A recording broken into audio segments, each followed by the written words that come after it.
संत रामपाल जी महाराज एक ऐसे महान संत जिन्होंने अपनी सतभक्ति, तत्व ज्ञान, करुणा और सेवा के बल पर समाज में नई मिसाल कायम की है।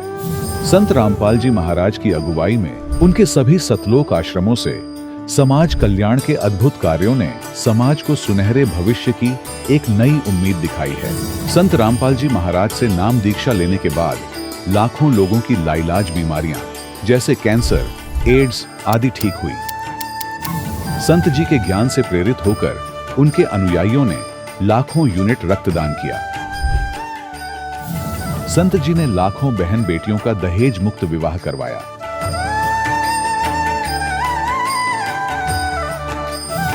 संत जी ने लाखों लोगों का नशा छुड़वाया, करोड़ों उजड़े परिवार बसे। संत जी के आश्रमों में समागम के दौरान निःशुल्क नेत्र चिकित्सा, दंत चिकित्सा प्रदान की जाती है। संत रामपाल जी महाराज द्वारा समय समय पर पर्यावरण संरक्षण के उद्देश्य से बड़े स्तर पर वृक्षारोपण किया जाता है। संत जी ने जरूरतमंदों को तत्काल राहत पहुंचाने के लिए एम्बुलेंस सेवा शुरू की। संत जी अपने अनुयायियों को देहदान के लिए प्रेरित करते हैं, जिससे मानवता की सेवा और चिकित्सा क्षेत्र में सुधार हो सके। संत रामपाल जी महाराज के सभी आश्रमों में हर रोज निःशुल्क भंडारा आयोजित किया जाता है, जहां हर वर्ग, हर जाति और हर धर्म के लोग एक साथ बैठकर भोजन करते हैं।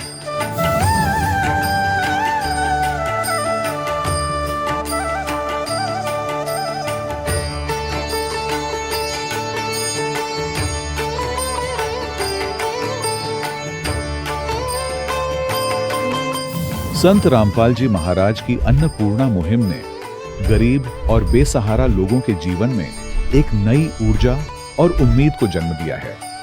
घर घर खाद्य सामग्री और जरूरी मदद पहुंचाकर संत रामपाल जी महाराज ने लोगों को दुख और मजबूरी से लड़ने की ताकत प्रदान की है।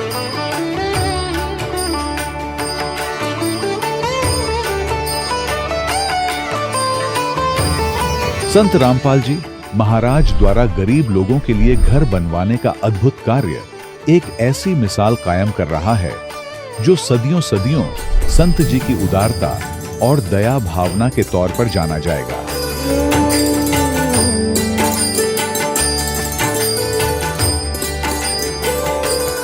संत रामपाल जी महाराज के आश्रम में हजारों बुजुर्गों को सम्मान और प्यार के साथ जीवन जीने का अवसर मिलता है। उनके खाने, रहने और स्वास्थ्य की पूरी जिम्मेदारी संत रामपाल जी महाराज उठाते हैं। अनाथ बच्चों के लिए संत रामपाल जी महाराज के सभी आश्रम किसी वरदान से कम नहीं। यहाँ उन्हें शिक्षा, संस्कार और भविष्य के लिए बेहतर अवसर प्रदान किए जाते हैं। चाहे बाढ़ हो, भूकंप या महामारी, संत रामपाल जी महाराज और उनके अनुयायी हमेशा ही जरूरतमंदों के लिए सबसे आगे खड़े रहते हैं। कोविड महामारी के दौरान संत रामपाल जी महाराज के आश्रमों से करोड़ों लोगों के लिए भोजन, दवाइयां और जीवन रक्षक सामग्रियां उपलब्ध कराई गई। चाहे गरीब की मदद हो या किसी शोषित और पीड़ित वर्ग के हक और सम्मान की लड़ाई, संत रामपाल जी महाराज ने हमेशा ही उनकी दबी आवाज को सरकारों तक पहुंचाया है और उन्हें उचित न्याय दिलवाने में अहम भूमिका अदा की है। समाज में आध्यात्मिक और सामाजिक मूल्यों के प्रति जागरूकता लाने में संत रामपाल जी महाराज हर कदम पर मानवता के सच्चे सेवक साबित हुए हैं। संत रामपाल जी महाराज का जीवन हमें सिखाता है कि सच्ची सेवा वही है जो निस्वार्थ भाव से की जाए। आइए हम भी इस महान सेवा के कार्य में इस महान संत से जुड़ें और संत रामपाल जी महाराज से नाम दीक्षा लेकर अपने जीवन को धन्य बनाएं।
प्रभु राम देव भगवान अल्लाह खुदा ईश आदि नाम एक ही शक्ति के हैं।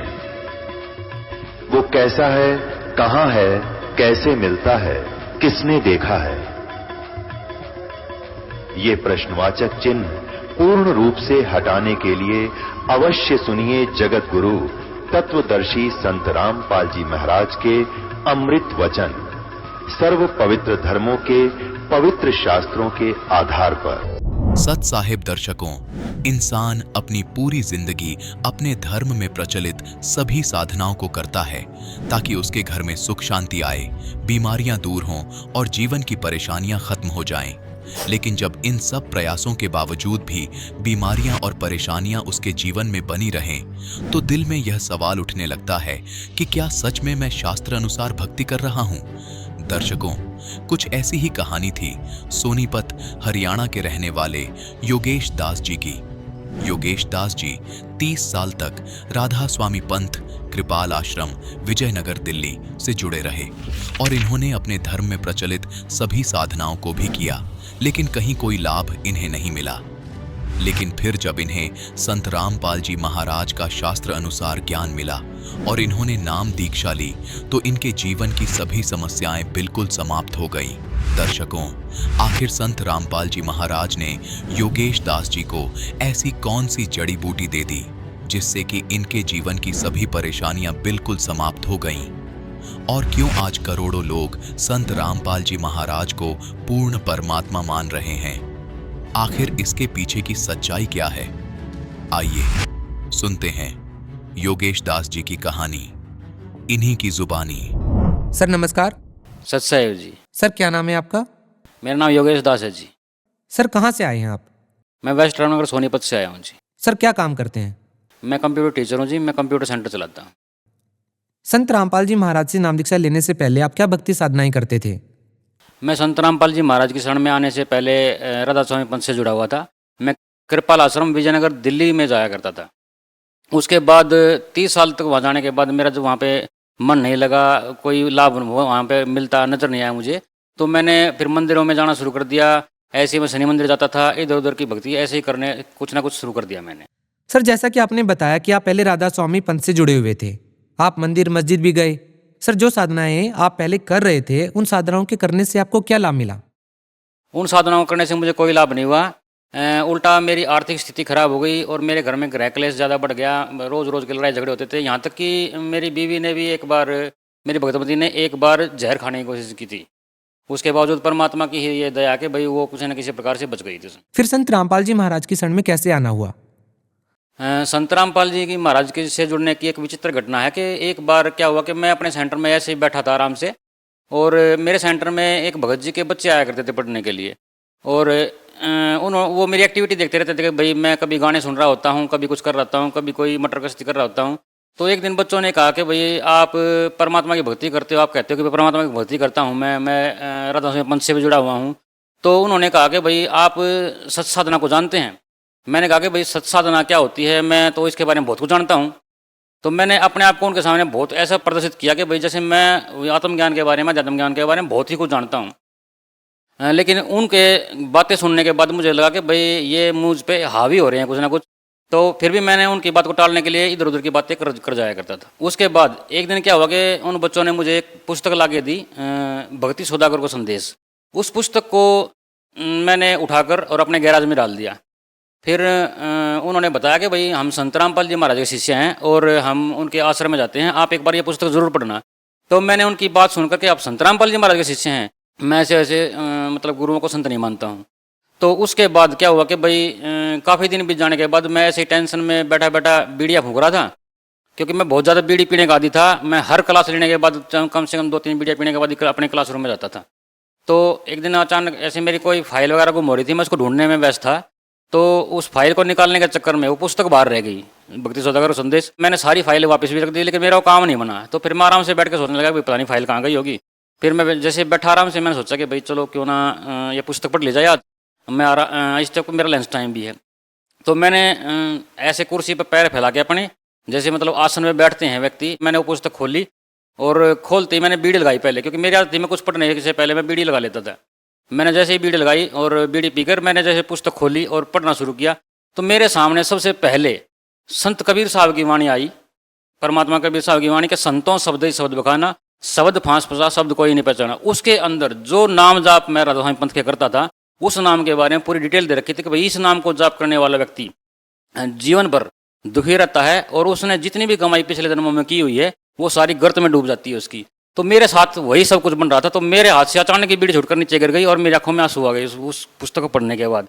तो मैंने सोचा कि भाई ये कैसे हो सकता है, जो राधा स्वामी पंथ में जो ज्ञान दिया जाता है वो तो कबीर पंथ के द्वारा ही दिया जाता है, सारी कबीर वाणियाँ बोली जाती है उसमें और संतों का सारा ही ज्ञान वहाँ पे बताया जाता है। और यहाँ पे कबीर वाणी के अंदर ये जिक्र है कि भाई ये नाम तो हमें जाप नहीं करने हैं, इन जाप करने वाले नामों से तो हमारा न तो मोक्ष होगा और उल्टा हम अधर्म में लग जाएंगे। तो उस पुस्तक को पढ़ते ही मेरे मन में पता नहीं बेचैनी सी उभर गई मेरे शरीर में और मेरे कानों में उन बच्चों की बात गूंजने लगी कि भाई आप सत्संग देखा करो। तो मेरे को बार बार ये हो रहा था कि भाई सत्संग में ऐसा क्या आता होगा, ये किताब तो मुझे अच्छी लगी। मैंने फिर वो किताब शुरू से पढ़नी शुरू की। आधे घंटे के अंदर मैंने पूरी किताब पढ़ ली वो। उसके बाद मेरे अंदर ऐसी जीर उत्पन्न हुई परमात्मा को जानने के लिए कि भाई मैं सेंटर को शाम को 5 बजे बंद कर देता था, लेकिन मैंने उस दिन 3:30 बजे सेंटर बंद कर दिया और घर आकर इंतजार करने लगा। मैंने टीवी खोला, जैसे मैंने सत्संग सुनना स्टार्ट किया। टीवी खोला तो संत रामपाल जी महाराज का ज्ञान प्रचार शुरू हो चुका था और उसमें उन्होंने श्रीमद्देवी भागवत महापुराण के बारे में विस्तार से बताया। उसको जानने के बाद मुझे पता चला कि भाई ब्रह्मा विष्णु महेश जो हैं वो तो अजर अमर नहीं हैं, उनका जन्म और मरण होता है। उस ज्ञान को समझने के बाद मेरी रुचि उसी दिन से परमात्मा के ज्ञान में लग गई और मैंने अगले दिन ये निश्चय किया कि भाई मैं तो इस ज्ञान को पाकर ही रहूँगा। और ये जिज्ञासा जानने के बाद मैंने अगले दिन ही उनके माता पिता से संपर्क किया उन बच्चों के कि भाई मैं वहाँ पे आश्रम में जाना चाहता हूँ। तो उन्होंने कहा कि भाई नहीं, आप वहाँ पे आश्रम में ऐसे नहीं जा सकते, हमारे आपके अंदर कुछ व्यसन है, यानी आप कुछ बुराइयाँ आपके अंदर, जैसे आप बीड़ी पीते हो या गाने वगैरह सुनते हो, इन पर आपने रोक लगानी होगी। मैंने सोचा मैं कुछ भी करने के लिए तैयार हूँ परमात्मा पाने के लिए। तो उन्होंने मेरी तैयारी कर दी कि भैया हम परसों चलेंगे। जिस दिन मैं नामदान के लिए तैयार होकर घर से निकला, घर से निकलते ही बस 500 मीटर की दूरी पर मैं गया था। अचानक ही मतलब धुंध इतनी ज़्यादा थी कि भाई उसमें सामने से कुछ दिखाई नहीं दे रहा था। अचानक ही मेरी बाइक का एक्सीडेंट हुआ। एक्सीडेंट इतना ज़बरदस्त था कि भाई मेरी बाइक घूम के ही मेरे ऊपर वापस आके गिरी और वो इस प्रकार से गिरी कि अगर मैं परमात्मा के रास्ते पे ना जा रहा होता तो उस दिन शायद मेरी दोनों टांगें टूट चुकी होती। यानी इतना भयंकर एक्सीडेंट था। वो बाइक पूरी की पूरी उछल कर मेरे ऊपर गिरी थी और मैं नीचे था, जैसे कि मुझे यही होश नहीं था कि मैं कहाँ पड़ा हूँ। बस इतना ध्यान के लोगों ने भागकर मुझे उठाया कि भाई हाँ भाई धुंध ज़्यादा थी, इस वजह से गिर गया होगा। तो मैंने उठते ही देखा कि मेरे सारे नए कपड़े मैं उस दिन डाल रहा था, सारे मेरे ग्लव्स सारे जो सब नया था, सब कुछ सारी चीज़ें फट चुकी थी। मैंने फिर अचानक दिमाग में ये आया कि भाई शायद मेरा कोई चीज़ रास्ता रोक रही है। तो मैंने सोचा कि भाई आज तो चाहे कुछ भी हो जाए, चाहे मौत आ जाए, मैं आज जाए बगैर रहूँगा नहीं वहाँ पे। अब मुझे पक्का निश्चित हो गया था कि वहाँ कोई ना कोई ज़रूर ऐसी बात है, कोई ऐसी सच्चाई है वहाँ पे जिसको जानना मेरे लिए बेहद ज़रूरी है। तो मैंने वहाँ पे जाने की पूरी तैयारी की। भगत जी के घर पे गया मैं, उन्होंने जाते ही मेरे हालात देखे। उन्होंने कहा कि नहीं भगत जी आज नहीं चलते, आज आपको चोट लगी है। लेकिन मुझे महसूस नहीं हो रहा था मुझे चोट लगी है, लेकिन उनको लग रहा था कि मुझे शायद चोट लग चुकी है काफ़ी गंभीर। लेकिन फिर भी मैंने उनको कहा कि नहीं मैं आज हर हालत में जाऊँगा। तो उन्होंने मुझे किसी न किसी प्रकार से मना लिया। आश्रम में घुसने के बाद मुझे वहाँ बहुत कुछ अजीब लगा। एक तो अजीब लगा कि वहाँ सारे एक ही पंक्ति में बैठे हैं, सब एक ही प्रकार से बैठकर सत्संग सुन रहे हैं। वहाँ पे ना तो मुझे कोई वीआईपी नज़र आया, ना मुझे वहाँ पे कोई ऐसा ये नज़ारा लगा कि भाई यहाँ पे कोई ये वीआईपी है या ये व्यक्ति यहाँ पे मेन है या ये मेन है। वहाँ पे सब एक समान था। सिर्फ एक पूर्ण संत जो होता है वही सामने हमारे बैठे थे और उन्होंने जो सत्संग प्रवचन उस दिन किए तो मुझे भाव विभोर हो गया। मैं उसको सुनकर मैंने पहली बार ये मतलब निश्चय किया, पहली बार मुझे लगा कि भाई पहली बार मैंने ज़िंदगी में अगर अध्यात्म का कोई 1% अक्षर समझा है तो वो यहाँ है वो संत। उसके बाद इस दास ने वहाँ से नामदान लिया। जैसा कि हमने सुना है कि संत रामपाल जी महाराज से नाम दीक्षा लेने के लिए फार्म भरवाया जाता है और उसमें कुछ नियम भी बताए जाते हैं। हम आपसे ये जानना चाहेंगे कि जो फार्म में नियम बताए जाते हैं, क्या उन नियमों का आखिरी सांस तक पालन करना होता है? देखिए, जिस प्रकार कोई गंभीर बीमारी होने के बाद व्यक्ति को डॉक्टर ये बता देता कि भाई अगर आपको ठीक होना है तो इसके लिए ये परहेज करने पड़ेंगे। तो संत मत में, संत मार्ग में, संत मते में एक अध्यात्म के अंदर जो परहेज होते हैं वो यही होता है कि भाई हमें ना तो मांस मिट्टी खानी चाहिए और ना ही किसी प्रकार के व्यसन करने चाहिए। जब तक हमारी आत्मा शुद्ध ही नहीं होगी, जब तक हमारे मन और शरीर शुद्ध नहीं होगा तो हमें उस अध्यात्म ज्ञान का कोई लाभ मिलने वाला नहीं है। तो यही नियम बस वहाँ पर बताए जाते हैं कि हम मीट, अंडा, मांस, मछली ये सब चीज़ें ना खाएं। और कबीर साहब ने कहा कि भाई माई मसानी सेठ शीतला भैरव भूत हनुमंत, परमात्मा उनसे दूर जो इनको पूजंत। तो परमात्मा कबीर साहब पूर्ण ब्रह्म हैं जो, वो हमें यही सतभक्ति बताते हैं कि भाई हमें इनकी पूजा ना करके सतभक्ति करनी चाहिए। सतभक्ति वो होती है जिस प्रकार एक पतिव्रता स्त्री अपने पति को मेन मानकर उसी की पूजा करती है, लेकिन आदर सबका करती है। जेठ का, देवर का, अपने ससुर का, सास का, सबका वो आदर करती है, लेकिन उसकी भक्ति जो होती है वो अपने पति के प्रति स्थिर होती है। ऐसे ही हमें इन देवी देवताओं को आदर सहित लेना चाहिए और पूर्ण परमात्मा की भक्ति में तल्लीन रहना चाहिए।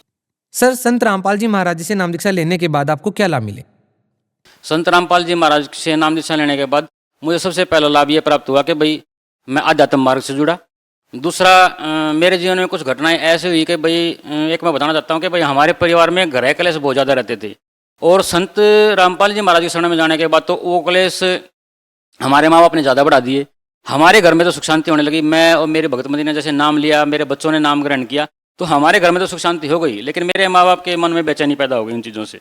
हम जब सुबह नित्य नियम लगाते थे, परमात्मा की वाणियाँ चलती थी, तो वो लोग ये कहते थे कि भाई तुम्हारी चीज़ें हमारे वंश में बाधा डाल रही हैं, तो उन्होंने क्लेश बढ़ा दिया हमारे साथ। तो उसकी वजह से क्या हुआ कि हमारा घर टूट गया, हमारे माँ बाप ने घर से निकाल दिया। तो हम यही सोचकर मैं परमात्मा के शरण में चला गया वापस दोबारा कि भाई इसका निचोड़ तो परमात्मा ही निकाल सकते हैं। घर में क्या हुआ था, झगड़ा हो गया था बहुत ज़बरदस्त। तो मैंने अपने पिताजी से ये कहा था कि भाई देखो, हम जो भक्ति कर रहे हैं वो संपूर्ण भक्ति है और हम इसको नहीं छोड़ सकते, हम ये घर ही छोड़ सकते हैं, परमात्मा को हम अब नहीं छोड़ सकते हैं। क्योंकि संत रामपाल जी महाराज जो हमें शिक्षा दे रहे हैं वो पूरी तरह शास्त्र अनुकूल है। शास्त्रों में जो कुछ लिखा हुआ उन्होंने सब कुछ वो सत्य बताया है, तो हम उसको नहीं छोड़ सकते हैं, हम संसार छोड़ सकते हैं। तो इस वजह से झगड़ा हो गया, और झगड़े में मैंने मतलब जल्दबाजी में अपना हाथ दीवार में दे मारा और मेरा हाथ टूट गया। उसके बाद मैंने प्लास्टर करवाया हाथ पे, और मैंने सोचा कि भाई मैं परमात्मा के पास कैसे जाऊँगा, क्योंकि परमात्मा ने तो हमें झगड़ा करने से, इन चीज़ों से मना कर रखा है। तो फिर भी मैंने आश्रम में जाने की डेट आई, जैसे हम हर महीने जाते थे जैसे वे आश्रम में, तो वहाँ जाने के लिए जैसे मैं तैयार हुआ तो मैंने अपना हाथ को ढक रखा था ऐसे पूरी तरह से, ताकि परमात्मा को पता ना चले, गुरु जी को पता ना चले कि भाई मैं, यानी मेरे हाथ पे प्लास्टर चढ़ा हुआ है। तो गुरु जी जैसे हमारे सामने आए दर्शन देने के लिए, संत रामपाल जी महाराज अपने प्रत्येक भक्त से रूबरू होकर मिलते हैं। वो अपने भक्तों की हर बात को सुनते हैं, चाहे उनको वहाँ पे कितना भी टाइम व्यतीत करना पड़े, चाहे लाख हों चाहे 2 लाख हों, हर भक्त के पास आते हैं।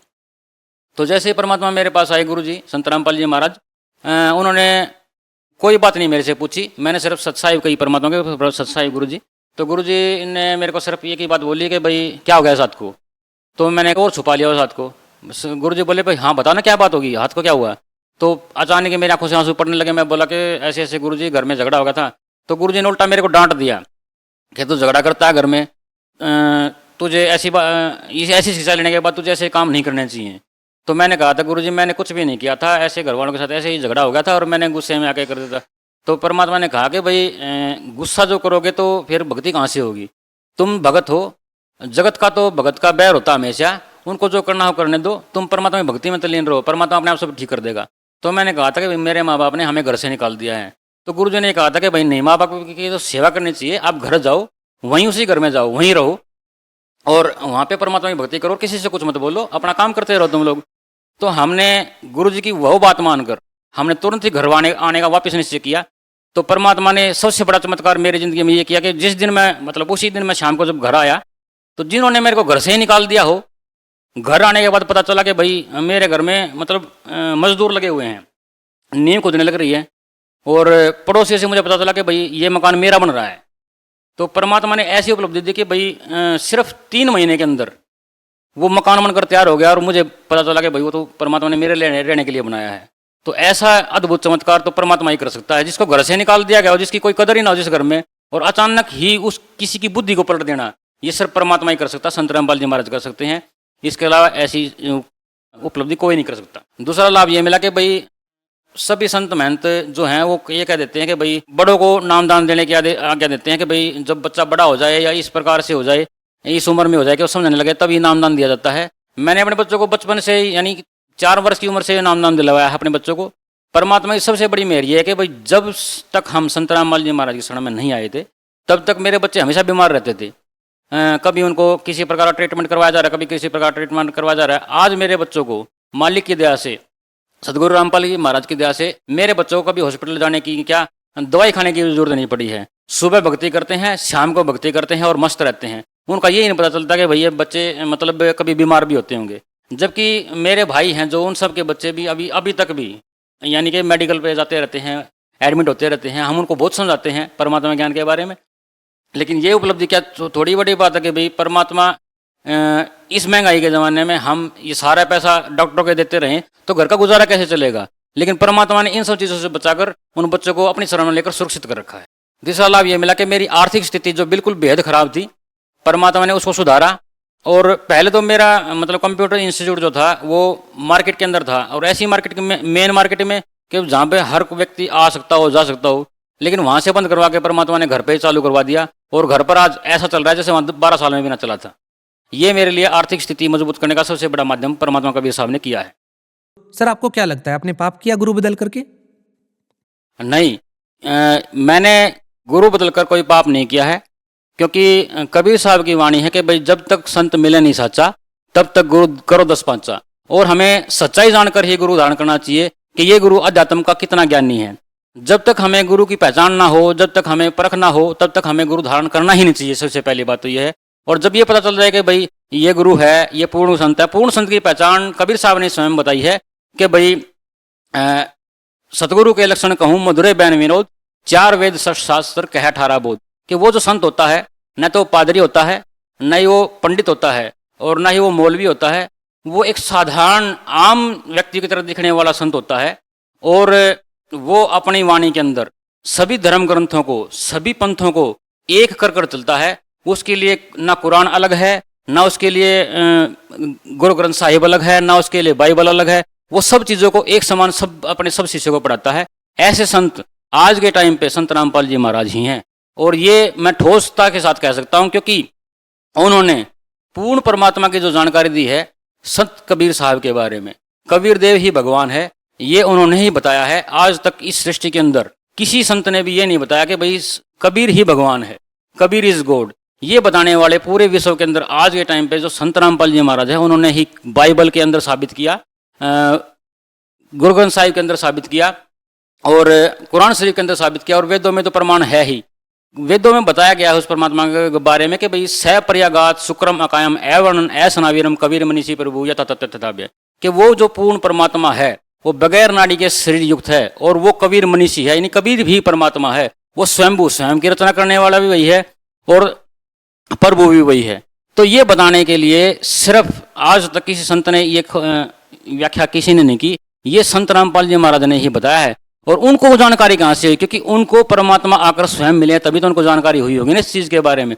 तो संत रामपाल जी महाराज ने ही ये बताया कि भाई पूर्ण जो परमात्मा है, वो जो एक सबका ईश्वर है, जिसके बारे में संत कह करके मर गए कि भाई सबका मालिक एक, वो उस एक की पहचान करवाने वाले संत रामपाल जी महाराज ही हैं। सर भगत समाज को आप क्या संदेश देना चाहेंगे? भगत समाज को हम ये प्रार्थना करना चाहते हैं कि भाई आप अपनी आंखें खोलिए, और जो ज्ञान संत रामपाल जी महाराज ने ज्ञान गंगा पुस्तक के माध्यम से समाज में पहुंचाया है, उस ज्ञान गंगा पुस्तक को कम से कम एक बार पढ़ के देखिए।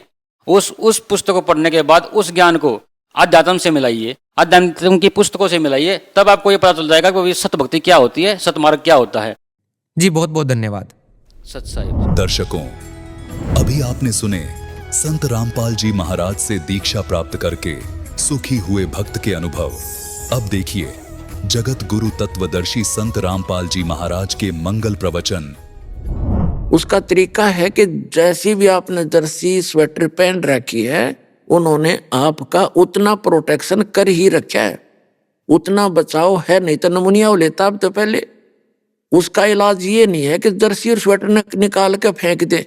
उसका तरीका ये है कि कंबल और ओढ़े या कोट पहन ले, और घनी सर्दी हो तो आग बाल के सेके, ताप प्राप्त करे या रजाई ओढ़े।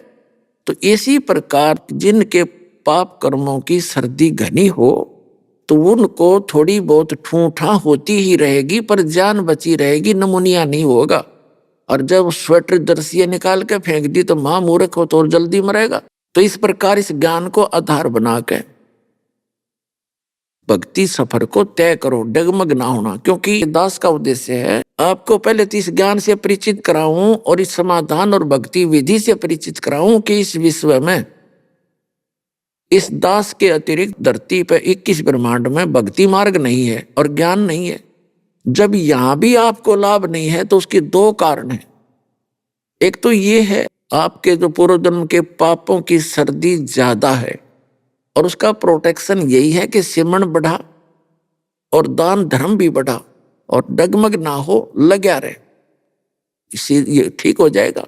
दूसरा कारण ये है कि आप कोई गफलत कर देते हो, आपका कनेक्शन कट गया होगा, पुनरुपदेश लेवे, अपनी गलती स्वीकार करे, भविष्य में गलती नहीं करे। जैसे कनेक्शन कट जाता है बिजली का, पावर का, तो वो पावर अपना काम थोड़ी करेगी आपके घर पर, ना पंखा चले, ना मोटर, ना चक्की, तो वो बात बिगड़गी।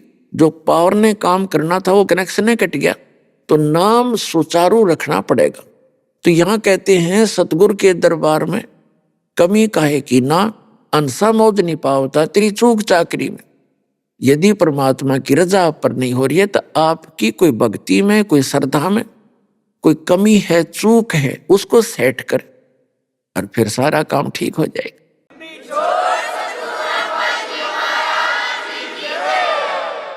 अब क्या बताते हैं कि लोहे के साताव जात है काया देश राही, और दुगने तिगने किए चौगने किन्हु मूल गवाही।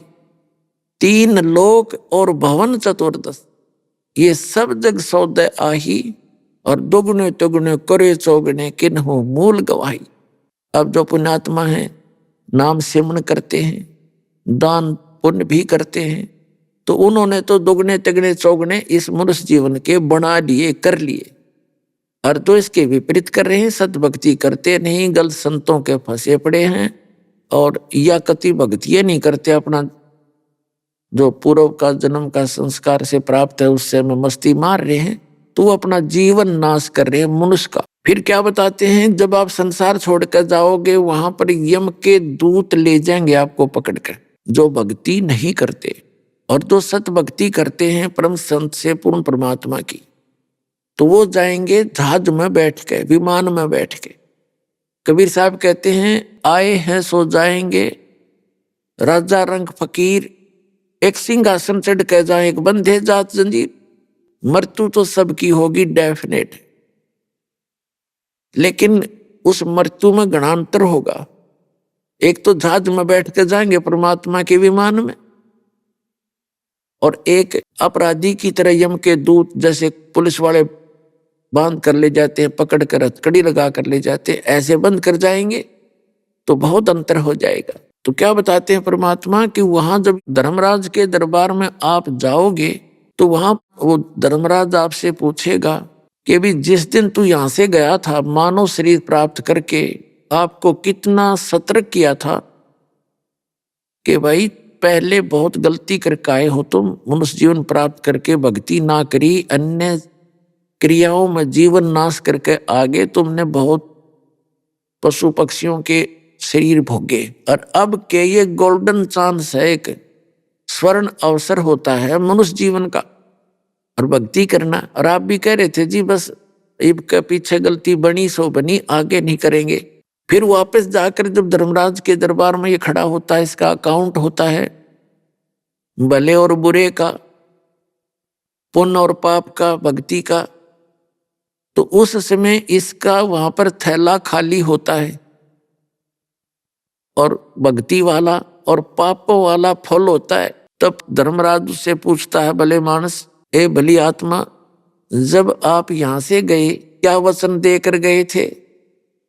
और जब मां के गर्भ में ये प्राणी होता है बच्चा, 100 बार याद करता है भगवान को दिन में, हे परमात्मा इस नरक से निकाल दे, हे भगवान आपकी भक्ति किया करूंगा, क्योंकि मां के गर्भ में इस बच्चे को पूरी चेतना होती है अपने पहले और पिछले जन्मों की, और आने वाले जन्म में जो भी कष्ट उसको उठाने हैं। तो ये वो बार बार कहता है, भगवान पीछे गलतियां बहुत करी मैंने, अब के आपने दया करी है मनुष्य जीवन, एक तो मेरा शरीर स्वस्थ ज्यों का तुम बाहर निकले, कई तो बच्चे वहीं मर जाते हैं गर्भ में, उसकी और नाड़ उलझ गए, कोई और किसी कारण से रोगी होके मर जाते हैं, उनका इतना ही संस्कार बकाया होता है। तो कहते हैं फिर परमात्मा से वहां तो अर्ज करता है, मुझे बाहर निकाल और आपकी भक्ति किया करूंगा। बाहर आते ही भूल जाता है, तेरे को सपने में भी भगवान याद नहीं आता।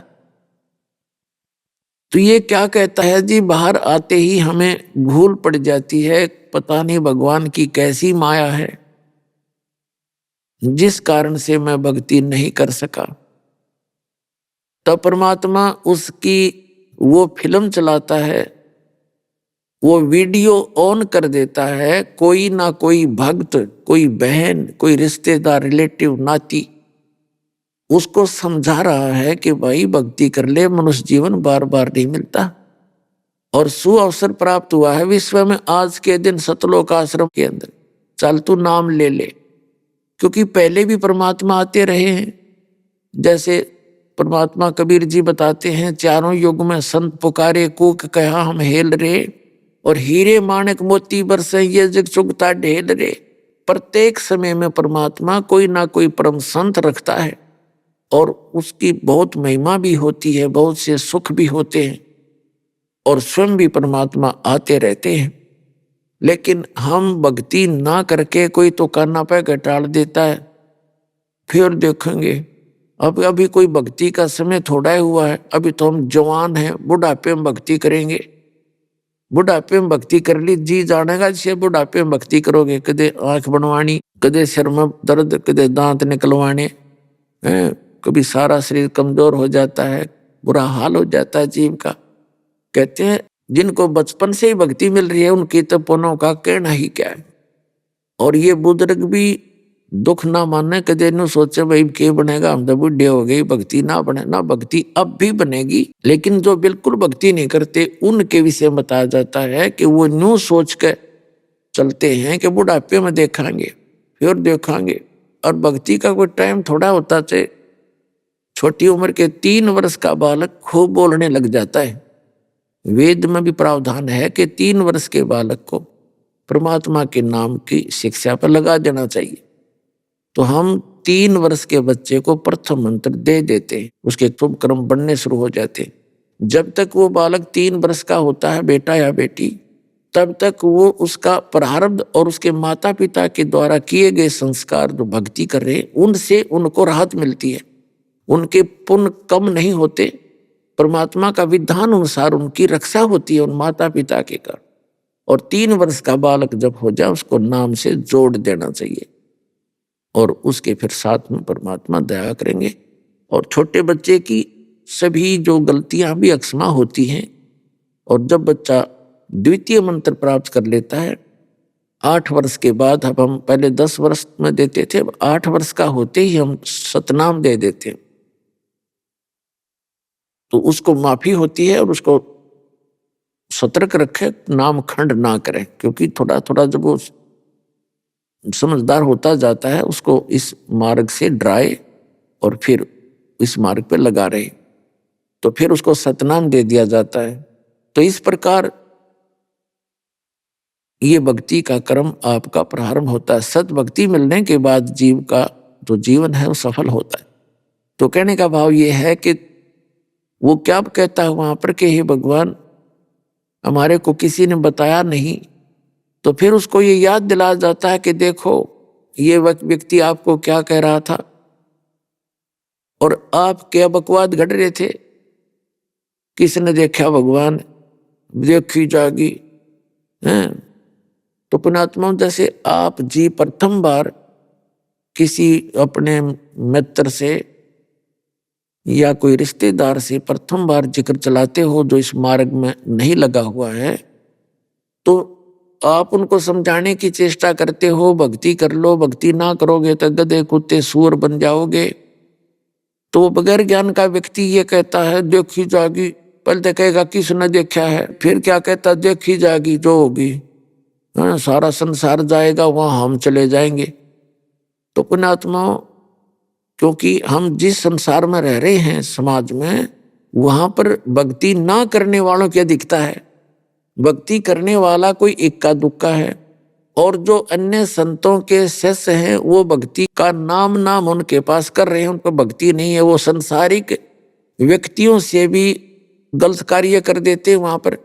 तो आम समाज इस बात से दुखी हो जाता है कि ये नाम ले रहे, बीड़ी ये पीवें, शराब ये पीवें और सारा ड्रामा न्यू का न्यू, ब्याह शादी में सारे काम करें, तो भक्ति में बिना भक्ति में अंतर के रह गया। तो इससे भी समाज इस भक्ति से दूर होता चला जाता है। तो फिर वो क्या कहता है कि किसने देखा है, और फिर नो कर देखी जाएगी, जो होगा सबके साथ होगा, हमारे साथ हो जाएगा। अब फिर गधा अपने पास से क्या देखेगा, तू फिर तो कुमार देखेगा, 2.5 मन का बोरा कट पे मारेगा लठगट्टियां पे। तो देखना है तो उस आपत्ति के आने से पहले देख और परमात्मा के वचनों पर विश्वास कर, ताकि तेरा जीवन कल्याण हो। तो उस समय तो ये कह रहा था वो व्यक्ति, जब अब धर्मराज के पास खड़ा है और किसने देखा देखी जाएगी, तो उस समय वो एक बहाना मिलाता है कि हे भगवान, मुझे पता ना लग गया, हे परमात्मा मुझे किसी ने बताया कोई नहीं, भक्ति कर ले, मुझे ज्ञान नहीं था, बाहर आते ये पता नहीं कैसे पत्थर पड़े बुद्धि पर। तब उसका वो वीडियो चला दी जाती है, वो दोनों बतलाते दिखाई देते हैं, और आप क्या बोल रहा होता है, तब वो नीची गर्दन कर लेता है। तब धर्मराज कहता है चल बन गधा। तो अपने आत्माओं परमात्मा कहते हैं, आछे दिन पीछे गए गुरु से किया ना हेत, अब पछतावा क्या करे मेरा चिड़िया चुगी खेत।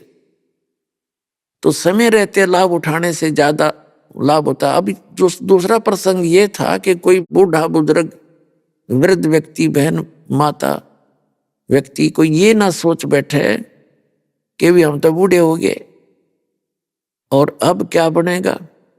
देखो उनके लिए बहुत बड़ा, उनके लिए भी गोल्डन चांस है कि जो जीवन गया वो तो बाढ़ में गया, उसका तो उसमें तो पाप पाप इकट्ठे करे हैं, पुण्य तो हुआ ही नहीं।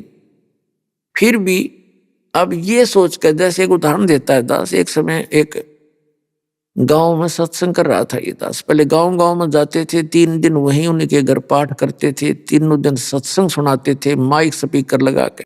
जिनके हम सत्संग कर रहे थे उनका पिता उस समय लगभग 60-70 वर्ष का हो चुका था, 65 के आसपास। तो वो सत्संग के विरोधी था, उनके घर में सत्संग हो गया, वो दूसरे लड़के के घर में रहता था। अब स्पीकर हमने लगा दिया, अब बुढ़ा ने नींद भी कम आया करे, रात ने कुछ होके गणे पिया करता, हुक्का ज्यादा पीता था। तो सत्संग सुनता रहा, रात जागता रहा। अब स्पीकर चलेगा तो कान बंद क्यों कर आदमी, नफरत तो थी उसको, कान तो बंद नहीं कर सका। तो उसने पहले दिन सत्संग सुना, दूसरे दिन सुना, और तीसरे दिन वो आके वहां आ गया जहां सत्संग कर रहे थे। अब जिस लड़के के घर पर सत्संग हो रहा था उसने नाम ले रखा था। तो उसकी पत्नी बता रही थी, जी मुझे तो इतना डर लग गया, ये बूढ़ा पता नहीं के कहेगा महाराज जी, ते अरे कदे बेइज्जती ना कर दे। तो उस बूढ़े के, उस भगत के आंखों में आंसू आ गए, आंसू आने शुरू हो गए। मैंने कहा क्या बात होगी भगत, क्या बात होगी आपको। नो कहने लगा, जी जो बात आज आपने सुनाई 3 दिन में, मैं तो इनका घना विरोधी था, और मैंने सारे जीवन में किसी का कोई बुरा कराया नहीं। किसान हूं, खेती करी, 4 किले हमारे थे, अब 12 किले बना दिए 2 लड़के, और इतनी मेहनत से काम करा। लेकिन यूं ज्ञान था आज तक हमने जिंदगी में, हमारी कान्ना का भी ना पड़ा कि दे, नहीं तो मैं पहले भक्ति पर लग जाता, ये दुख ना देखने पड़ते। अब मेरा क्या होगा, मेरा तो जीवन गया, हे भगवान ये तो बहुत वक्त से शुरू करना चाहिए था। तो उसकी जो पुत्र वधू थी वह खड़ी खड़ी सुने कि हे भगवान इस बूढ़े में इतना परिवर्तन हो गया। तो उसने न बोली, मैंने सुख का सांस लिया, चोखा बोला तो ठीक। तो फिर मैंने उसको समझाया कि देखो ये तो अभी भी कुछ नहीं बिगड़ा आपका। जैसे पुराने समय की बात है, कुएं होते थे गहरे गहरे, 100 200 फुट नीचे से पानी निकाला जाता था, कुएं खोद गए, और उनके जल निकालने के लिए बाल्टी या डोल होता था, डोल बोलते, पीपा बांध दिया करते, उसका एक लंबी रस्सी बांधा करते 150 फुट की। तो उस पानी निकालने के लिए उस पानी रस्सी को पकड़कर 2-3 जने और उसको खींच कर ले जाते दूर तक, और कई बार वो छूट जाती थी हाथ से। जैसे वो ने सोचा ये पकड़ रहा है, वो ने सोचा दूसरे ने पकड़ रखी है, वो सारे छोड़ देते, तो वह धीरे धीरे वो रस्सी बाल्टी नीचे कुएं में वापस गिरने लग जाती। तो मैंने उससे कहा कि ऐसे वो बाल्टी कुएं में गिर रही हो और वो नेजू यानी रस्सा लट घिसटता हुआ आ रहा हो और उसको कोई भाग दौड़ कर पकड़ ले तो उसका कोई हानि नहीं होती है। और नो सोचा ही तो ये गई तो गई, जान दे, वो जा तो रही है, वो तो खत्म होनी है, वो तो गिरनी ही है सारी की सारी रस्सी समेत बाल्टी कुएं में। और भाग दौड़ के कोशिश कर ले और पूछड़ी भी मिल जाए, एंड ऑफ द रोप, उस रस्सी का पिछला हिस्सा 6 इंच का भी ठा गया, पकड़ा गया, तो बाल्टी भी आ गई और पानी भी आ गया, कुछ भी ना बिगड़ा। तो ये मनुष्य जीवन रूपी बाल्टी आपकी जाली तकरीबन, और अब ये पूछड़ी सी रह रही है, इसने पकड़ ले, नाम ले और ये हुक्का त्याग दे सारी बुराई। ने बोला जी हुक्का पीऊं और कोई बुराई नहीं मेरे में, शराब भी नहीं पी कभी जीवन में और किसी का बुरा सोचा भी नहीं। मतलब ही तो आपको ये घर बैठे मार्ग मिल गया, न ऋषियों ने ना मिला, न सर पटक लिए सारे पुण्यात्मा थे। बैटरी चार्ज थी आपकी, वो डिस्चार्ज होगी, खत्म होगी, आपने कुछ नहीं किया, आपका पूर्व का संस्कार मिला और अब आप शुरू कर दो। उसने भक्ति शुरू कर दी, 10 साल और जिया वो, 12 साल, और खूब भक्ति करी, सारा शरीर स्वस्थ आखिरी दम तक। ने बोला जी कदे जुखाम भी नहीं हो लिया, नाम लिए पाछे सारी बुराई छूट गई, यानी उकाली। तो पुण्यात्माओं अब इस प्रकार सत मार्ग के बारे में बताते हैं कि फिर ये दम टूटे पिंडा फूटे, हो लेखा दरगाह माही, उस दरगाह में मार पड़ेगी तेरी, यम पकड़ेंगे बाही। जब वहां जाओगे यम के दूत पकड़ के ले जाएंगे, यहाँ चाहे राष्ट्रपति बन रहा हो इस पृथ्वी का, पूरी पृथ्वी का। भगवान के दरबार में इस सत भक्ति और गुरु से प्राप्त नाम प्राणी की ही वहां इज्जत रहती है। ना वहीं सी बिरान माटी करें, उड़ा कोई ना देखता ये क्या था, उनको सब पता है क्या था। ये पिछले जन्म पुण्यक्रम थे, उनके कारण से प्रधानमंत्री बन गया, भक्ति करी नहीं, अगले जन्म में गधा बनेगा वो। बताया यहाँ का खाक सुख है ये, एक नहीं आपको असंख्य प्रमाण दिखा दें। कबीर साहब कहते हैं, कबीर हरि के नाम बिना ये राजा रसब हो, और माटी लदे कुमार के फिर घास ना नहीं रह कोई। पुण्यात्माओं जब हमें ये ज्ञान होगा कि सचमुच जो ज्ञान हमें दिया जा रहा है ये सारी सत्य हैं, तो तब हमें उस बात की दृढ़ता होगी और बुराई छूटेंगी, भगवान में रुचि बढ़ेगी। आपको एक थोड़ी सी झलक दिखाते हैं कि जो भक्ति भी कर रहे हैं और पूर्ण परमात्मा की भक्ति उनको मिली नहीं, और जैसे जिस स्तर की वो साधना करते हैं और सच्ची लगन से करते हैं, फिर भी उनके जन्म और मृत्यु का यो दीर्घ रोग नहीं कटता। और हमारा उद्देश्य है इस परमात्मा कबीर जी का, जो हमारे सब के मालिक हैं, पूरे विश्व के सभी प्राणियों के, वो एक ही मालिक, एक ही मात्र परमात्मा हैं, हमारे पिता हैं, हमारे जनक हैं, हमारे दुख में दुखी होने वाले वही हैं।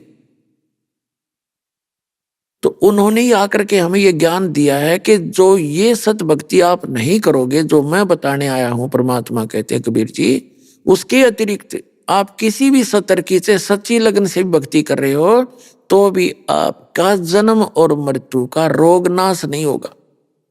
जैसे श्रीमद् भगवत गीता अध्याय नंबर 2 के श्लोक नंबर 12 में, अध्याय नंबर 4 के श्लोक नंबर 5 और 9 में, गीता अध्याय नंबर 10 के श्लोक नंबर 2 में गीता ज्ञानदाता कहता है कि अर्जुन तेरे और मेरे बहुत जन्म हो चुके, तू नहीं जानता मैं जानता हूं।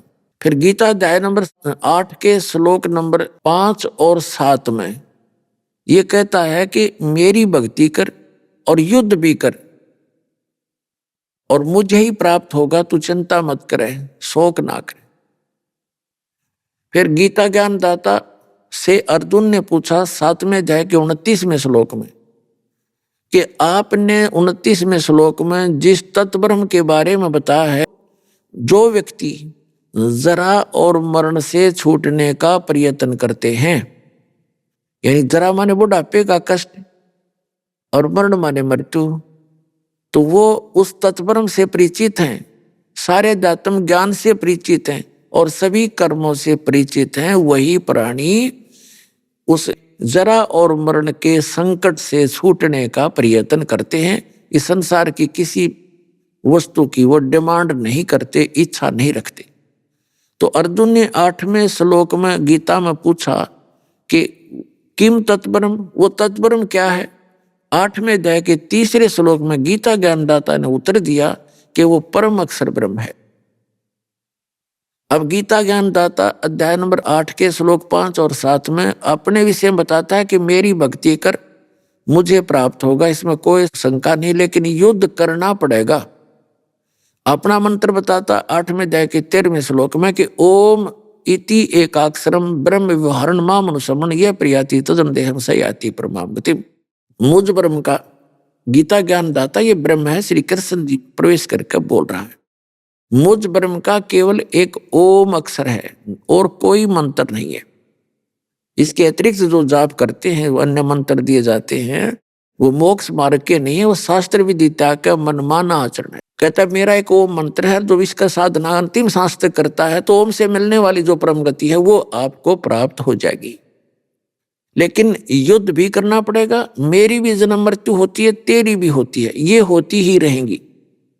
इसलिए 18वें अध्याय के 62वें श्लोक में कहता कि अर्जुन तू सर्वभाव से उस परमेश्वर की शरण में जा, उसकी कृपा से ही तू परम शांति को और सनातन परम धाम को प्राप्त होगा। सनातन परम धाम जहां जाने के बाद साधक फिर कभी जन्म मृत्यु में नहीं आते। गीता अध्याय नंबर 15 के श्लोक नंबर 1 से 4 में बताया कि अर्जुन जब तत्वदर्शी संत तुझे मिल जा, 4थे श्लोक का निष्कर्ष बता रहा हूं 15वें अध्याय का, उसके पश्चात परमेश्वर के उस परम पद की खोज करनी चाहिए जहां जाने के बाद साधक फिर लौटकर कभी संसार में नहीं आते। और जिस परमात्मा ने सब संसार रूपी वृक्ष की रचना की है, यानी सबका जो मालिक है, रचनहार है, केवल उसी की भक्ति करो और की नहीं करनी। गीता ज्ञानदाता अपनी भक्ति को भी मना कर रहा है। तो कहने का भाव ये है, उसके लिए फिर 4थे अध्याय के 34वें श्लोक में बताया है कि जिस तत्व ज्ञान से वो मोक्ष मार्ग मिलेगा, वो तत्वदर्शी जो संत बताओगा, उस ज्ञान को तू तत्वदर्शी संतों से जाकर समझ, उनको दंडवत प्रणाम करने से और कपट छोड़कर प्रसन्न करने से वो तत्वदर्शी संत तुझे वो तत्व ज्ञान का उपदेश करेंगे। तो उस परम अक्षर ब्रह्म की भक्ति बताई है 17वें अध्याय के 23वें श्लोक में गीता जी में। ओम तत्सत इति निर्देश ब्रह्मण त्रिवेद समर्थ है। ब्रह्मण माने सचिदानंद घन ब्रह्म का, यानी परम अक्षर ब्रह्म की साधना 3 मंत्र से होती है, उसकी प्राप्ति। ओम तो सीधा ही है ब्रह्म का, इसको सरपुरुष भी कहते हैं ब्रह्म को। और तत् है ये सांकेतिक है, सत भी कोड वर्ड है सांकेतिक। ये दोनों मंत्र इस विश्व में पुण्यात्माओं किसी को ज्ञान नहीं, इस दास के अतिरिक्त। ये परमात्मा ने दया बख्श रखी है आपके ऊपर, और ये पूर्ण मोक्ष मार्ग है। ये किसी के पास विश्व में है नहीं, तो अन्य का मोक्ष हो ही नहीं सकता, चाहे वो कितनी बात बनाओ और कितनी भक्ति कर रहे हो। तो यहाँ बताया है कि सर्वभाव से तू उस परमेश्वर की शरण में जा, उसकी कृपा से तू परम शांति को, सनातन परम धाम को प्राप्त होगा। और 15वें अध्याय के 4थे श्लोक में बताया दिया कि उसके पश्चात परमेश्वर के उस परम पद की खोज करनी चाहिए जहां जाने के बाद फिर कभी जन्म मृत्यु नहीं होती। और गीता ज्ञानदाता खुद कह रहा है कि तेरे और मेरे बहुत जन्म हो लिए, तू नहीं जानता मैं जानता हूं। तो इससे सिद्ध है कि आज तक ये भक्ति हिंदू धर्म में भी नहीं है, और मत होगी कहाँ, क्योंकि वो तो इन सदग्रंथ से परिचित ही नहीं है। तो इसलिए ये जो मार्ग है अब परमात्मा ने दया बख्शी है आप जी के ऊपर, और इस दास को वो कंप्लीट कोर्स, कंप्लीट ट्रीटमेंट दे रखा है। बिल्कुल अब क्या आपका यहाँ भी सुखी होगी और मोक्ष हो जाएगा, कंप्लीटली हो जाएगा। अब प्रसंग जो चल रहा है, दास वहीं आता है कि गीता अध्याय नंबर 5 से लेकर 10 तक का निष्कर्ष है। 5 और 7 में तो वो कहता है मेरी भक्ति करेगा तो मुझे प्राप्त होगा, लेकिन युद्ध करना पड़ेगा। और पुण्यात्माओं जहाँ युद्ध करना वहां शांति नहीं हो सकती। तो यहाँ तो आजीवन युद्ध है जीव के साथ में। कोई टेंशन हो रही है, वो अंदर ही अंदर युद्ध होता रहता है। कोई कुछ कह रहा है, कुछ हो रहा है, यानी सारा जीवन ऐसे नरक भोग कर जाता है ये प्राणी। तो यहाँ माया से कितना ही हमने ऊंचा दिखाई देता हो, पर उसका अस्तित्व कुछ नहीं होता, उसके पास कुछ नहीं होता। भक्ति मार्ग का कष्ट ही कष्ट होता है। और वो स्थान है जहाँ जाकर कोई दुख नहीं। परमात्मा कहते मन तू चल रे सुख के सागर, जहाँ शब्द सिंधुरत नागर, उस सत्य समुद्र जो सुख का सागर है, जो कभी दुख नाम की वस्तु नहीं, सतलोक सचखंड में, वहां चल। वहां कितना सुख है कि शंखों लहर मेर की उपजे कहर नहीं जहाँ कोई, और दास गरीब अचल अविनाशी सुख का सागर सोई। शंखों लहर मेहर की उपजे, जैसे यहाँ कभी कभी होता है इस दास के साथ, तो बहुत बार होता है, कहीं अकेले बैठे हो, परमात्मा की याद आ रही हो, अचानक एक ऐसी हिलोर उठती है हृदय में, हमें कोई भी बुरा दिखाई नहीं देता, चाहे किसी ने हमारे को कितना सता रखा हो, उसके प्रति भी राग नहीं रहता, द्वेष नहीं रहता, ना किसी के प्रति राग रहता। इतना आनंद आता है कुछ क्षणों के लिए, हम चाहकर भी किसी के बुरा सोच भी नहीं सकते, मन में दोष नहीं आता। तो वो मेहर की लहर आई थी भगवान की, और उसके जाते ही फिर जो का त्यों खचड़ा अंदर भरा ही है, वो ये कर दिया, उसने ऐसा कर दिया, वो चिंता 36 टेंशन आकर खड़ी हो जाती है। तो वो कहर की लहर आ गई, और पहले मेहर की लहर थी। अभी आपने सुने संत रामपाल जी महाराज के मंगल प्रवचन। आइए अब सुनते हैं संत रामपाल जी महाराज से नाम दीक्षा लेकर सतभक्ति करके अद्भुत लाभ प्राप्त करने वाले अनुयायी के विचार। मनुष्य अपने जीवन में अनेकों भक्ति साधना करता है, पूजा पाठ भी करता है, लेकिन फिर भी उसके जीवन में दुख खत्म होने का नाम ही नहीं लेता। दर्शकों, इसका मुख्य कारण यह है कि आज का मनुष्य शास्त्र विधि को त्याग कर मनमाना आचरण कर रहा है। दर्शकों, ऐसी ही कहानी थी किरण कुमार जी की, जो रायगढ़ छत्तीसगढ़ के रहने वाले हैं। किरण कुमार जी भी सभी पारंपरिक भक्ति साधना किया करते थे, और जब इन्हें कोई राहत मिलती ना नजर आई तो इन्होंने सहारा लिया ईसाई धर्म का, लेकिन वहां से भी इन्हें कोई राहत नहीं मिली। दर्शकों, आज किरण कुमार जी का कहना है कि जब से मैंने संत रामपाल जी महाराज की शरण ग्रहण की है, तब से मेरे जीवन की रूपरेखा ही बदल गई है। आज वास्तव में मुझे पता चल गया है कि आदि सनातनी भक्ति क्या है, शास्त्रों के अनुसार कौन सी भक्ति साधना है, और उसी साधना को करने की वजह से मेरी जिंदगी बदल गई है। दर्शकों, आइए जानते हैं इसके पीछे की सच्चाई क्या है। सुनते हैं किरण कुमार जी की कहानी, उन्हीं की जुबानी। नमस्कार सर। सर नमस्कार। सर क्या नाम है आपका? मेरा नाम किरण कुमार वारे है। किरण कुमार जी, आप कहाँ से हैं? मैं रायगढ़ छत्तीसगढ़ का निवासी हूँ। किरण कुमार जी, संत रामपाल जी महाराज जी से नाम उपदेश आपने कब लिया? मैं 6 नवंबर 2014 को नाम दीक्षा लिया। सर, संत रामपाल जी महाराज जी से नाम उपदेश लेने से पहले आप क्या भक्ति साधना करते थे? मैं यीशु मसीह का भक्ति करता था, और मेरे बड़े भाई जो यीशु मसीह की भक्ति करते थे, उनका डेथ होने के बाद में मैं कबीरपंथी से नाम दीक्षा लिया था। सर, जैसा कि आपने बताया कि आप पहले ईसाई धर्म से संबंधित भक्ति साधना करते थे, फिर आप कबीर पंथ से जुड़े, इसके बावजूद भी आपने एक कबीर पंथ को छोड़कर दूसरे कबीर पंथी संत रामपाल जी महाराज जी से नाम उपदेश लिया, इसका क्या कारण रहा? सर, मेरा 2013 में मेरा तबीयत ख़राब हो गया। मेरे रीढ़ की हड्डी में नस दब गया, L5, L4, L6 में, और मेरे एक साइटिका का प्रॉब्लम आ गया। तो मेरे मेरे संबंधी भाई हैं, वो संत रामपाल जी महाराज से नाम दीक्षा लिए थे। वो मैं जब हॉस्पिटल में भर्ती था तो मेरे साथ में गए थे, और वो मंत्र का जाप करते थे। तो मैं पूछा कि क्या कर रहे हैं आप करके, तो बताया कि मैं संत रामपाल महाराज से मैं नाम दीक्षा लिया हूँ, उन्हीं का मंत्र जाप कर रहा हूँ, आप भी नाम दीक्षा लीजिए, आपका तबीयत ठीक हो जाएगा करके। तो मैं उनको नहीं माना और मैं नाम दीक्षा नहीं लिया। तो बोले कि वो मेरे को मेमोरी दिए 2005 का सत्संग का। तो मैं उस मेमोरी के सत्संग को सुना, और उस शब्द को सुन के, संत रामपाल जी महाराज का नाम, उसके शब्दों को, आवाज़ को सुन के मेरा तबीयत में सुधार आना चालू हो गया, और मैं संत रामपाल जी महाराज से नाम दीक्षा लेके अभी स्वस्थ हूँ। अभी मैं एक दिन में 200-300 सीढ़ी चढ़ जाता हूँ। मेरी ड्यूटी है, मैं प्राइवेट में जॉब करता हूँ, मैं इलेक्ट्रिकल इंजीनियर हूँ। तो मेरे को फील्ड में घूमना पड़ता है, तो मैं उतना 300-250 सीढ़ी चढ़ लेता हूँ, और 20-20 किलो का 2-2 बाल्टी उठा के मैं पानी लेके चल लेता हूँ।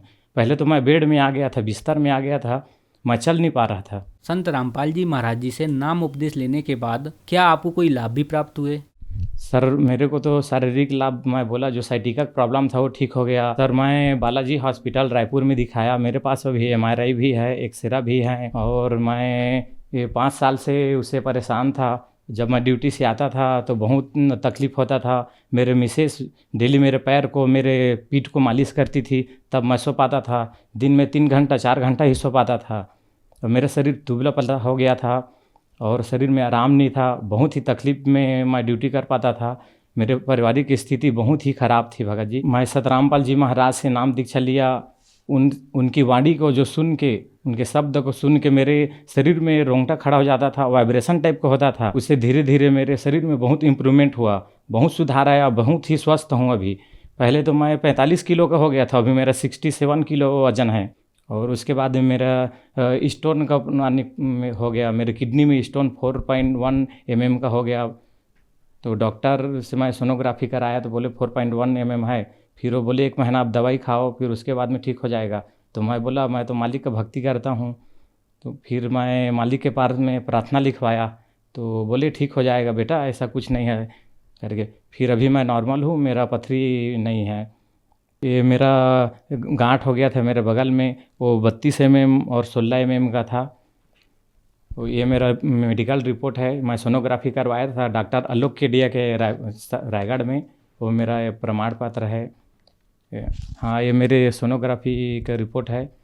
किडनी में स्टोन हो गया था 4.6 mm का, उसका रिपोर्ट है। अभी मैं संत रामपाल जी महाराज से प्रार्थना लिखवाई तो बोले बेटा दवाई खाने की ज़रूरत नहीं पड़ेगा, मालिक के ऊपर में भरोसा रखो। और मैं संत रामपाल जी महाराज जी के आशीर्वाद से अभी मैं स्वस्थ हूँ। मेरे किडनी में जो स्टोन हो गया था वो अभी नॉर्मल है, अभी स्टोन नहीं है। मेरे को अभी जहाँ मैं काम करता था भगत जी, वहाँ मैं नीचे लेवल में काम करता था। अभी मालिक की दया से मैं अभी इलेक्ट्रिकल इंजीनियर हूँ। मैं अभी BS स्पंज रायगढ़ में काम करता हूँ। मेरे अंडर में अभी 30 लड़के काम करते हैं। संत रामपाल जी महाराज की दया से मेरा पेमेंट डबल हो गया मालिक के शरण में। जब मैं रायगढ़ आया था तो मेरे पास में कुछ नहीं था। अभी मालिक के संत रामपाल जी महाराज जी के दया से अभी मेरे जगह 2 जगह मेरे ज़मीन है और मैं आपका खुद के घर में रहता हूँ। मेरे पास में कुछ नहीं था। मेरे पास में मैं दो ठो बाइक लिया हूँ अपने खुद के कमाई से। मैं कुछ नहीं, खाली हाथ आया था। मैं ज़मीन में सोता था, जब यहाँ आया रायगढ़ में तो ज़मीन में सोता था। तो संत रामपाल जी महाराज की दया से अभी मैं बहुत अच्छा हूँ। मेरे जो पिताजी हैं वो मेरा पूरा ज़मीन को पूरा बेच के, पूरा हम लोग के पास में कुछ नहीं था, इसीलिए मैं रायगढ़ काम करने के लिए आ गया। और प्राइवेट में भी जॉब करता हूँ और बहुत अच्छा से जीवन यापन करता हूँ। मेरे मिसेस है वो भी बहुत अच्छा से रहती है। उसके में भी थोड़ा प्रॉब्लम आ गया था शारीरिक, वो उसका वज़न बहुत पतली दुबली थी, 35 किलो की हो गई थी। वो भी मैं संत रामपाल जी महाराज जी के नाम दीक्षा ली है और बहुत स्वस्थ है। मेरे 2 बच्चे हैं। एक बच्चे के में तो प्रॉब्लम आ गया था, वो अच्छा से बोल नहीं पाता था, एकदम सूख के पतला दुबला हो गया था, वो भी स्वस्थ है। संत रामपाल जी महाराज की कृपा से अभी मेरे 2 बच्चे फ्री में पढ़ाई करते हैं। सर, संत रामपाल जी महाराज जी से नाम उपदेश लेने के बाद आपको बहुत सारे लाभ प्राप्त हुए। तो जो दर्शक आज आपको टीवी पर देख रहे हैं वो भी संत रामपाल जी महाराज जी से नाम उपदेश लेना चाहते हैं तो कैसे ले सकते हैं? संत रामपाल जी महाराज जी का अभी पूरा विश्व में 500 नाम दीक्षा केंद्र खुले हैं और बहुत सारे चैनल में संत रामपाल जी महाराज जी का सत्संग आता है। उसके नीचे में पट्टी आती है, उसमें कॉन्टेक्ट नंबर रहता है। उस कॉन्टेक्ट नंबर में आप कॉल करके, SMS करके फ्री पुस्तक मंगवा सकते हैं, अपना नाम दीक्षा ले भी सकते हैं। सर धन्यवाद। नमस्कार सर।